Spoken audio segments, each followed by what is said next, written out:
Right, so this was an object going down a slope going at a constant velocity. A equals 0, that means your unbalanced force is 0. So let's look at another example where your acceleration is not constant. Spin it out, David. When it's not constant. Okay, so we'll take the same 8 kilograms at 30 degrees. Okay, so let's look at that to start with. The 8 kilograms at 30 degrees again, just like before. 8 kilograms, 30 degrees. You still have all the same things happening. But let's go, if I go back to this diagram and undo a few, then, if I go back to this one and undo a few, I'll probably get back to that. So let's get back to what we had before. So many undos I can do. No. I want you to.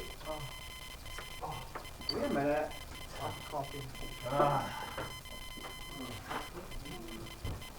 What's the friction straight line? Give us a second. Right, so I'm going to take pretty much the same diagram. Keep these the same. Right. Constant velocity. So let's run about the fact it's constant velocity and let's make it into acceleration. Object is accelerating down the slope. Let's say accelerating. Why don't you keep it the same diagram and just underneath it say this time the object is accelerating down the slope? Because then you look back at the other diagram. Well, is that such a hardship? Having to look back at the other diagram. I already wrote. I have already wrote. So accelerating down the slope, we say it's accelerating at acceleration equal to 2 ms to negative 2. So we know it's accelerating down the slope with an acceleration of 2 meters per second squared to negative 2. Okay, we still have the weight parallel to the slope, we still have the weight into the slope. Okay?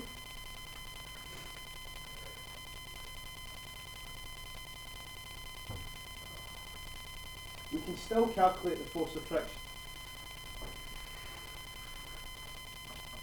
Now, the same diagram, the same triangle still applies. The same triangle we had before with the weight down, same as we had before. So I'm not going to draw that again. Same triangle with same 30 degrees at the bottom. But this time, the weight parallel is not going to be the same as the friction. The weight parallel here is not the same as the frictional force. What we do know, so if we have an acceleration of ms to negative 2, what does that mean about the forces that we have on this diagram here? What can I tell you about the forces, Michael? They're unbalanced. So we will have an unbalanced force. We will have an F unbalanced. A fub. We will have a fub. Force unbalanced. Okay? So we will have a force unbalanced. It's all about calculating that unbalanced force. Once I calculate that unbalanced force, I can calculate a few things. I can calculate the friction. I can calculate the weight parallel to the slope. What's funny about that?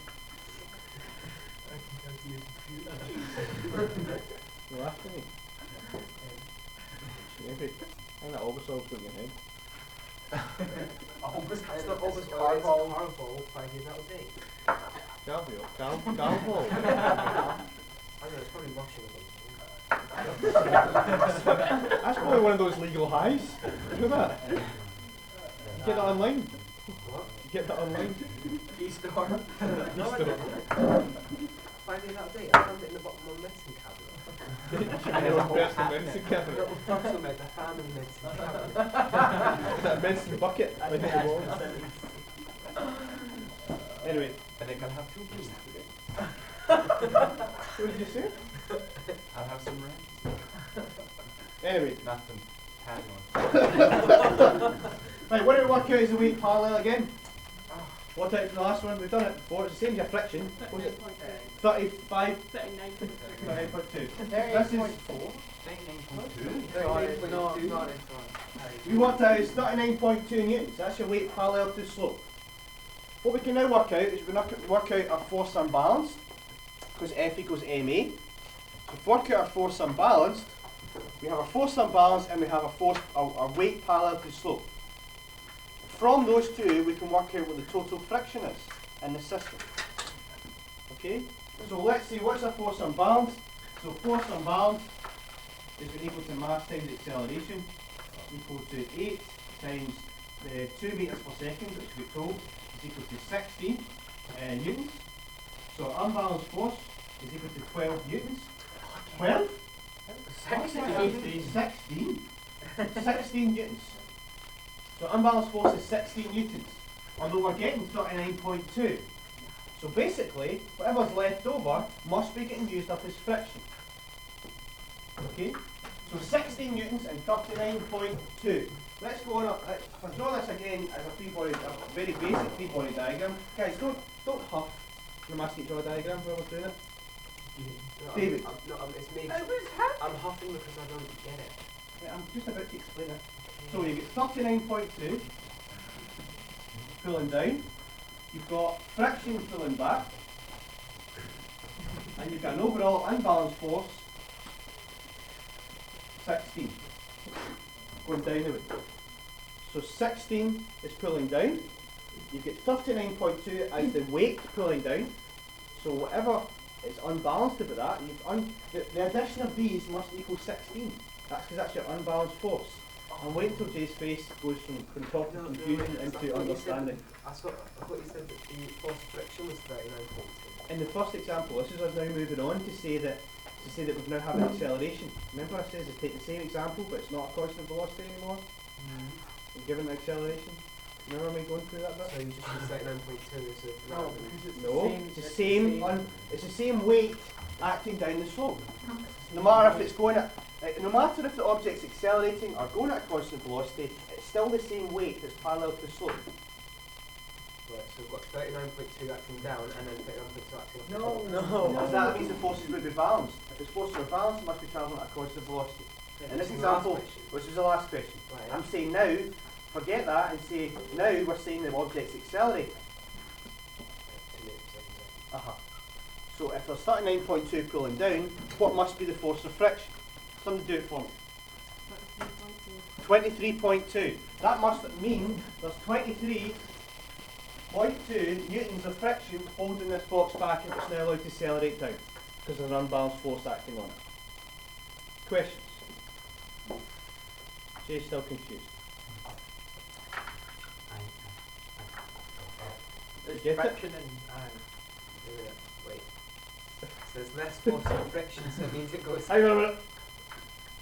There's less force in friction, therefore it's going faster. Well, not going faster, it's acceleration. Right, let's put it a bit simpler, okay? In the first example, we had the same angle of slope and the same object.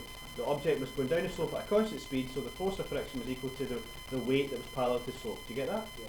Right. In the second example, we exchanged it for a different slope. We use a different type of slope. Okay? So it's different example, different slope. Same object, same angle. The friction is going to be different in this slope. This time, the object accelerates down the slope at 2 meters per second squared. So we worked out an unbalanced force must be 16 newtons down the way. The weight is still the same because it's the same angle. How's it 16 meters? It's F equals ma. Oh yeah. And then the weight acting down the slope is 39.2 newtons because it's still the same angle, 30 degrees, it's still the same weight. But this time the slope's different, so the friction will be different.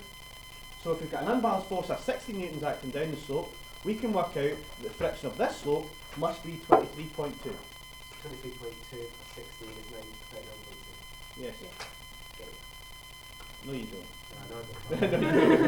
I'll come in. Hey, I'll come around and see it as we're going to do a question now, okay? So this is the object coming down the slope. So I'll give you two examples. One is constant speed, constant velocity. One is acceleration, constant acceleration. Right, I'm going to give you an example, past paper question, and then we'll have a look at that. The example past paper question, and we'll do that in our notes. Example past question we'll do 2008, no we won't, 2007, question 22. 2007, question 22.